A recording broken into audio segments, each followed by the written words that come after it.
Welcome back सुप्रभात news Chhattisgarh. आइए जानते हैं छत्तीसगढ़ की 25 फटाफट बड़ी खबरों को।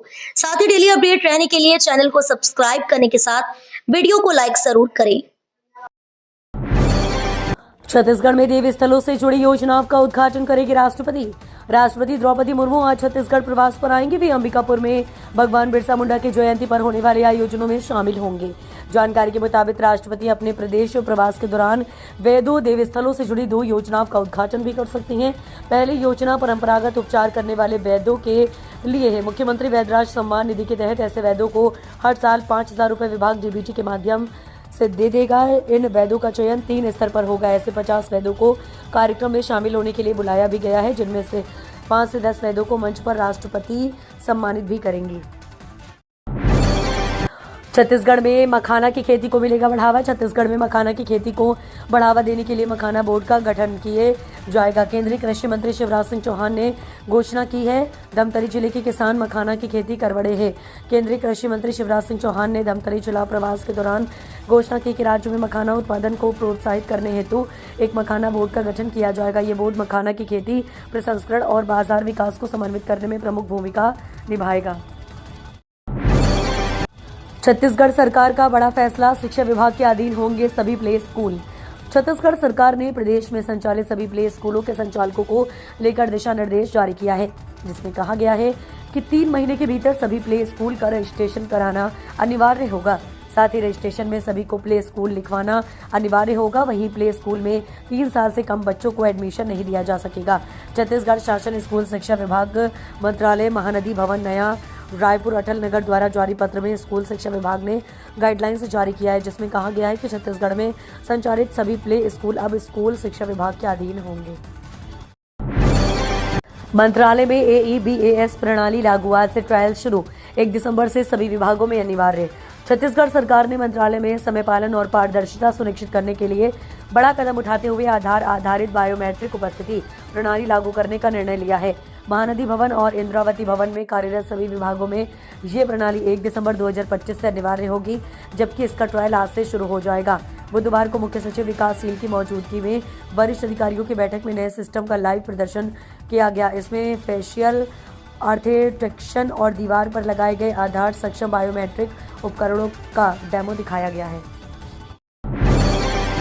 निर्माण कार्यों में देरी बर्दाश्त नहीं, तय समय में काम नहीं करने वाले ठेकेदार होंगे डिग्रेड और टर्मिनेट।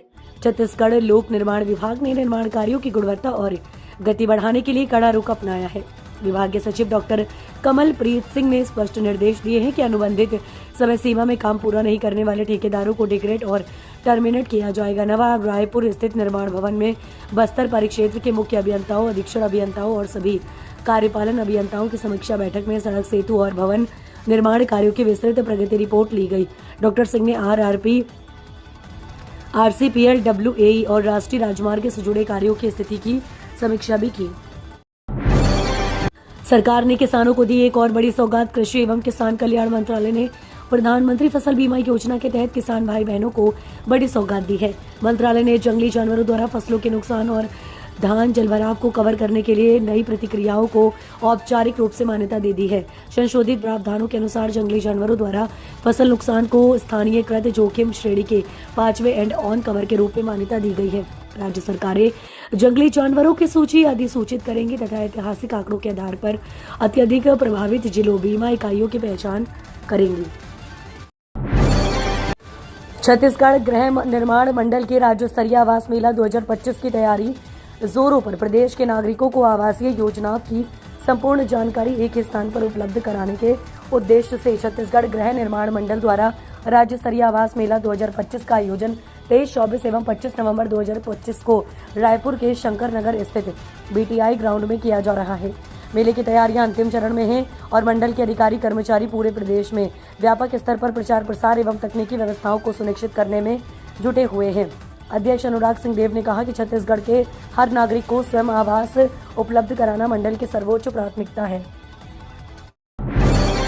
नक्सलवाद के खिलाफ जारी अभियान के बीच पूर्व CM बघेल का बड़ा बयान। नक्सलवाद के खिलाफ लगातार चल रही कार्यवाही के बीच पूर्व मुख्यमंत्री भूपेश बघेल ने अपनी सरकार की पीठ थपथपाई। उन्होंने कहा कि नक्सली मामले में हमने अच्छा काम किया था। हमने युद्ध जैसे लड़ाई नक्सलवाद के खिलाफ लड़ी। हमारी सरकार के समय से नक्सलियों का कमर टूटना शुरू हुआ। पूर्व मुख्यमंत्री भूपेश बघेल ने मीडिया से चर्चा में वहीं बिजली बिल हाफ की घोषणा पर तंज कसते हुए कहा कि ये ऊंट के मुंह में जीरा है। सरकार भी लोगों को ठगने लगी है। सरकार बिजली बिल का रेट 3 बार बढ़ा चुकी है। आम जनता को लाभ नहीं होगा। 28 को आएंगे पीएम मोदी। एयरपोर्ट से प्रदेश भाजपा कार्यालय तक रोड शो। देश की 60वीं Akhil Bharatiya DC IGP conference पहली बार छत्तीसगढ़ में 28 से 30 नवंबर तक नवा रायपुर स्थित IIM कैंपस में होने जा रही है। इसमें शामिल होने के लिए प्रधानमंत्री नरेंद्र मोदी 28 नवंबर की शाम रायपुर पहुंचेंगे। उनके आगमन पर रोड शो की तैयारी चल रही है। प्रधानमंत्री मोदी एयरपोर्ट से प्रदेश भाजपा कार्यालय कुशाभाऊ ठाकरे परिसर तक रोड शो करते हुए जा सकते हैं। इस दौरान रास्ते में 12 से अधिक स्वागत मंच लगाए जाएंगे। छत्तीसगढ़ की लोक कला और नृत्य की प्रस्तुति भी होगी। रोड शो के दौरान फुंडार चौक पर पूर्व प्रधानमंत्री अटल बिहारी वाजपेयी की प्रतिमा का अनावरण किया जाएगा। मुंगेली पुलिस की अपील, अनजान से साझा न करे बैंक जानकारी। मुंगेली एसपी भोजराम पटेल ने जिले के किसानों और अन्य खाताधारकों से अपील की है कि उन्होंने लोगों को किसी भी अनजान व्यक्ति से अपना विवरण फॉर्म न भरवाने और बैंक खाते से संबंधित जानकारी साझा न करने की सलाह दी है। एसपी ने स्पष्ट किया है कि बैंक से पैसे निकालने या किसी भी प्रकार का फॉर्म भरवाने के लिए हमेशा बैंक के अधिकृत कर्मचारियों की ही मदद लेनी चाहिए। ऐसा न करने पर खाताधारकों के ठगी का शिकार होने की आशंका बढ़ जाती है, क्योंकि उनकी गोपनीय जानकारी गलत हाथों में जा सकती है। शेयर ट्रेडिंग में रकम दोगुनी करने का झांसा देकर 35 लाख रुपए की ठगी, 3 आरोपी गिरफ्तार। भिलाई के सुपेला थाना पुलिस ने शेयर ट्रेडिंग में रकम दुगनी करने का झांसा देकर 35 लाख रुपए की ठगी करने वाले 3 आरोपियों को गिरफ्तार किया है। आरोपी निशा बिजनेस कंसल्टेंसी और यूनिक इन्वेस्टमेंट सॉल्यूशन के नाम पर लोगों को 10 से 15% मासिक मुनाफे का लालच देते थे। शिकायत के बाद पुलिस ने जांच में पाया है कि आरोपियों ने प्रार्थी और उसके परिजनों से योजनाबद्ध तरीके से करोड़ों का निवेश कराकर धोखाधड़ी की। बिहार मुख्यमंत्री के शपथ ग्रहण समारोह में शामिल होंगे पीएम मोदी। बिहार विधानसभा चुनाव में एनडीए की शानदार जीत के बाद आज 20 नवंबर को पटना के गांधी मैदान में मुख्यमंत्री शपथ ग्रहण समारोह होने जा रहा है। इस समारोह में पीएम मोदी समेत केंद्रीय मंत्री भी मौजूद रहेंगे। समारोह को लेकर बिहार भाजपा चीफ दिलीप जायसवाल ने बताया कि शपथ ग्रहण समारोह भव्य होने जा रहा है। आज 20 नवंबर को 10वीं बार मुख्यमंत्री पद की शपथ नीतीश कुमार लेंगे। इस बात की जानकारी जेडीयू सांसद संजय झा ने दी। जेडीयू सांसद संजय झा ने कहा कि ये पार्टी के लिए गौरव की बात है कि उनके नेता की लोकप्रियता इतनी ज्यादा है। बिहार की जनता ने उन्हें फिर से 5 साल सेवा करने के लिए मौका दिया है। चौपाटी की शिफ्टिंग पर लगा ब्रेक, रेलवे ने दुकानदारों को नोटिस किया जारी। राजधानी के NIT रोड स्थित चौपाटी को आमा नाका ओवरब्रिज के नीचे शिफ्ट करने की योजना एक बार फिर विवादों में फंस गई है। रेलवे ने रेलवे चौपाटी स्थानांतरित जिस स्थान पर अपनी जमीन बताते हुए वहां मौजूद गुमटी और ठेले संचालित करने वाले दुकानदारों को 7 दिन के भीतर जगह खाली करने का नोटिस दे दिया। इस कार्यवाही से न केवल अस्थायी दुकानदारों बल्कि ब्रिज के नीचे लंबे समय से दुकान चला रहे 32 मैकेनिक दुकानदारों पर भी संकट मंडराने लगा। रेलवे ने इन्हें भी नोटिस जारी किया है। दुकानदारों का कहना है कि चौपाटी शिफ्टिंग पहले ही विलंब से चल रही है और अब रेलवे नोटिस से उनकी मुश्किलें और बढ़ गई हैं। 6000 और परिवारों को मिलेगी उज्ज्वला योजना के तहत मुफ्त LPG कनेक्शन। बस्तर जिले के हजारों परिवारों के लिए एक खुशखबरी है। केंद्र सरकार की महत्वाकांक्षी प्रधानमंत्री उज्ज्वला योजना के तहत जिले में 6000 और गरीब परिवारों को मुफ्त LPG गैस कनेक्शन का लाभ मिलने जा रहा है। खाद्य विभाग के अधिकारियों ने बताया कि ये नई पहल बस्तर में उज्ज्वला योजना की सफलता को आगे बढ़ाएगी, क्योंकि वर्तमान में जिले के लगभग 1,32,000 परिवारों को इस योजना का लाभ मिल चुका है। 6000 नए कनेक्शन वितरित होने के बाद जिले में उज्ज्वला लाभार्थियों की कुल संख्या बढ़कर लगभग 1,38,000 हो जाएगी। युवा कांग्रेस ने जारी की नई सूची। 11 जिलों में नए जिलाध्यक्ष उस्मान बेग और प्रांजल तिवारी को बड़ी जिम्मेदारी। छत्तीसगढ़ युवा कांग्रेस ने नए जिलाध्यक्षों की घोषणा कर दी है। इस बार संगठन ने 11 जिलों में नई नियुक्तियां करते हुए कई युवा चेहरों को अहम जिम्मेदारी सौंपी। बस्तर, ग्रामीण, कांकेर, सुकमा, जगदलपुर, बेमेतरा, भिलाई, बिलासपुर, जांजगीर चांपा, शक्ति, रायगढ़ ग्रामीण और सारंगढ़ बिलाईगढ़ में नए पदाधिकारियों को मौका दिया गया। नई सूची जारी होने के साथ ही संगठन में उत्साह का माहौल है और युवा कांग्रेस इसे आगामी राजनीतिक गतिविधियों के लिए महत्वपूर्ण कदम माना जा रहा है। निर्माण कार्यों में देरी बर्दाश्त नहीं, तय समय में काम नहीं करने वाले ठेकेदार होंगे डिग्रेड और टर्मिनेट। छत्तीसगढ़ लोक निर्माण विभाग ने निर्माण कार्यों की गुणवत्ता और गति बढ़ाने के लिए कड़ा रुख अपनाया है। विभाग के सचिव डॉक्टर कमलप्रीत सिंह ने स्पष्ट निर्देश दिए हैं कि अनुबंधित समय सीमा में काम पूरा नहीं करने वाले ठेकेदारों को डिग्रेड और टर्मिनेट किया जाएगा। सभी कार्यपालन अभियंताओं की समीक्षा बैठक में सड़क, सेतु और भवन निर्माण कार्यों की विस्तृत प्रगति रिपोर्ट ली गई। डॉक्टर सिंह ने आरआरपी, आरसीपीएल, डब्ल्यूएई और राष्ट्रीय राजमार्ग से जुड़े कार्यों की स्थिति की समीक्षा भी की।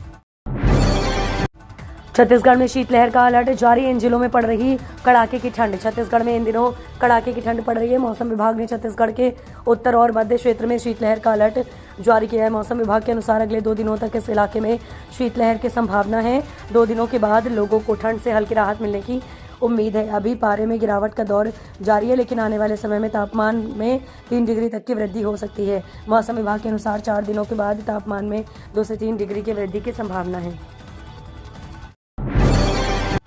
रायपुर बिलासपुर में बढ़ेगी यात्रियों की परेशानी, 2 दिन रद्द रहेगी 8 मेमो और पैसेंजर ट्रेनें। रायपुर रेल मंडल के हथबंद तिल्दा नेवरा सेक्शन में रोड अंडर ब्रिज निर्माण के लिए मेगा ब्लॉक लिया जा रहा है।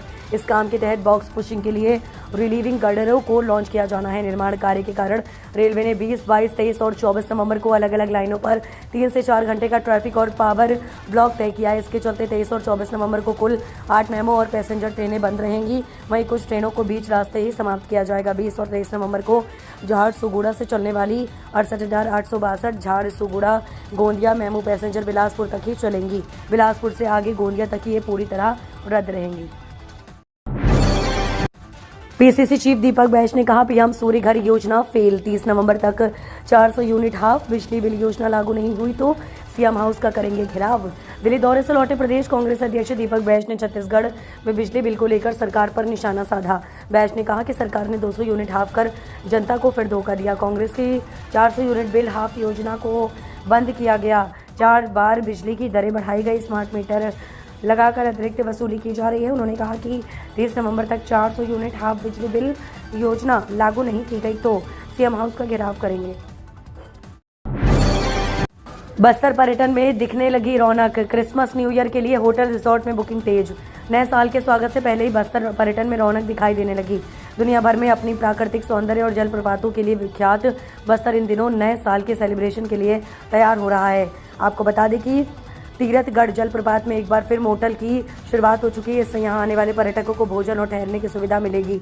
पर्यटकों को कांगेर घाटी में सुविधाएं देने की दिशा में ये बड़ा कदम है। प्राकृतिक सौंदर्य, रोमांच और सांस्कृतिक विरासत को समेटे बस्तर में नए साल के आगमन के साथ ही पर्यटन की इस नई उड़ान से क्षेत्र में विकास और रोजगार के नए रास्ते खुलने की उम्मीद।